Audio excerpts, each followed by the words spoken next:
ECR சாலையில் காரில் வரும் பெண்களை மற்றொரு காரில் துரத்தி சாலையின் குறுக்கே காரை நிறுத்தி அவர்களை செல்ல விடாமல் தடுத்து அராஜகத்தில் ஈடுபடும் வீடியோ சமூக வலைதளங்களில் பரவி சர்ச்சையை ஏற்படுத்தி வருகிறது.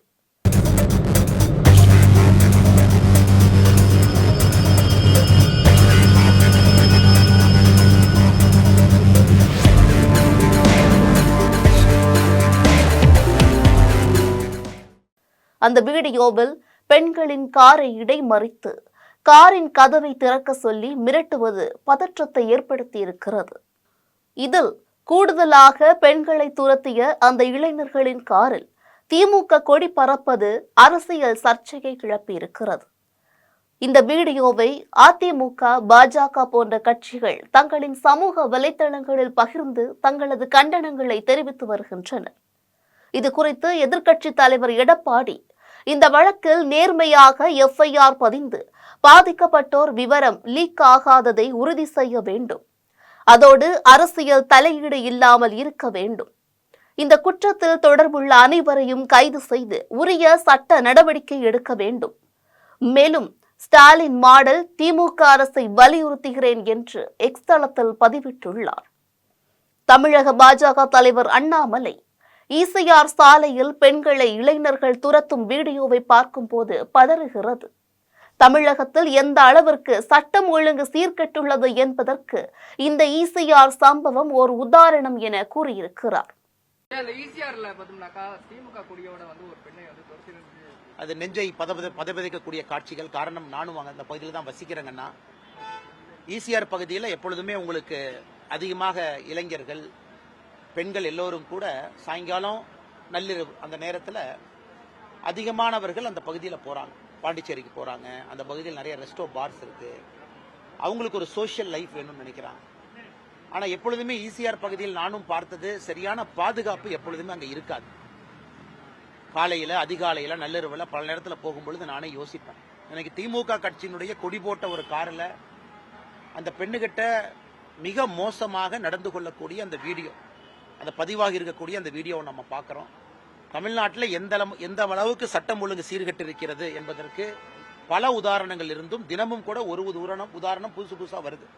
இன்னைக்கு ஈசிஆர்ல சுதந்திரமாக ஒரு நாட்டில் மகாத்மா காந்தி அவங்க எப்ப சொன்னாங்க, ஒரு பெண் நள்ளிரவுல சுதந்திரமாக என்னைக்கு நடந்து போறாங்களோ அன்னைக்கு முழு சுதந்திரம் கிடைத்து விட்டதாக சொன்னாங்க. இந்தியா முழுவதும் முழு சுதந்திரம் கிடைத்ததாக நான் பார்க்கின்றேன். தமிழகத்திற்கு முழு சுதந்திரம் கிடைக்கல. ஏன்னா நள்ளிரவில் பெண்கள் போனா பிரச்சனை, பகல்ல போனா பிரச்சனை. அண்ணா பல்கலைக்கழகம் வளாகத்திற்குள்ள அங்க படிக்கக்கூடிய பெண் 7:45 மணிக்கு சாயந்தரம் நடந்து போனா பிரச்சனை. இது இரவு மட்டுமல்ல, பகல் மட்டுமல்ல, எல்லா நேரத்திலும் கூட தமிழகத்தில் பெண்களுக்கு பாதுகாப்பு இல்லை என்பது தினமும் ஊர்ஜிதமாக கொண்டிருக்கிறது. நேற்று ஈசிஆர் சாலையில் வந்திருப்பது மற்றும் ஒரு உதாரணம். உடனடியாக மாநில அரசு 2 வேலை தான் செய்யணும். ஒன்று, பெட்ரோல் வெஹிக்கிள் நிறைய வாங்கி கொடுங்க. காவல்துறை நண்பர்களுக்கு பெட்ரோல் வெஹிக்கிள் வாங்கி கொடுங்க. லைட்டு போட்ட வண்டி 1000-2000 வண்டி வாங்கி கொடுங்க. நைட்டு ரோந்து போகட்டும். 2வது, 2 வீலர்ஸ் வாங்கி கொடுங்க. அதுவும் பெட்ரோல் வெஹிக்கிள், எல்லா பீட் கான்ஸ்டபிள் 2 வீலர் எல்லா பக்கம் போகணும். 3வது, காவல்துறை போலீஸ் ஸ்டேஷன் அதிகப்படுத்த வேண்டும் என்றால் தயவு செஞ்சு அதிகப்படுத்தணும். காவல்துறைக்கு எந்தவித உபகரணங்கள் கொடுக்காம, போலீஸ் காவல் நிலையங்களையும் அதிகப்படுத்தாம, காவல்துறைக்கு ரெக்ரூட்மெண்ட்டும் பண்ணாம, இந்த கையாலாகாத திராவிட மாடல் என்று சொல்லி தெரிகின்ற திமுக அரசு பெண்களுக்கு எதிராக நடக்கக்கூடிய குற்றங்களை எங்கேயும் கூட கட்டுப்படுவதற்கு ஒரு ஆணியை கூட திரும்ப கூட கிள்ளி போடாமல் இருக்கிறார். ஆனால் தமிழக மக்கள் பார்த்து கொண்டிருக்கின்றார்கள் என்பதை மாண்புமிகு முதலமைச்சர் அவர்கள் புரிந்து கொள்ள வேண்டும். பாமக தலைவர் அன்புமணி சமூக விரோதிகளுக்கு துணிச்சல் எவ்வாறு ஏற்பட்டது? சென்னையின் மிக முக்கிய சாலையில் பயணிக்கும் பெண்களை காரை கொண்டு தடுத்து நிறுத்தும் துணிச்சல் சமூக விரோதிகளுக்கு எவ்வாறு ஏற்பட்டது?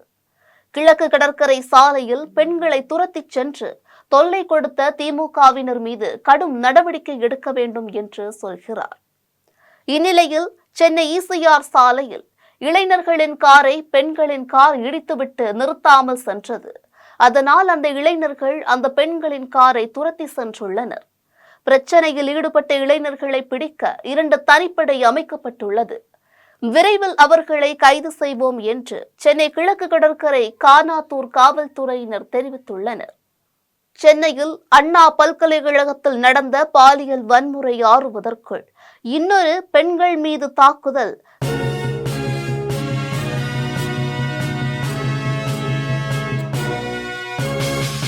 உடனுக்குடன் அப்டேட் தெரிந்து கொள்ள ஜெம் டிவி தமிழ் ஆப்பை இன்ஸ்டால் செய்யவும்.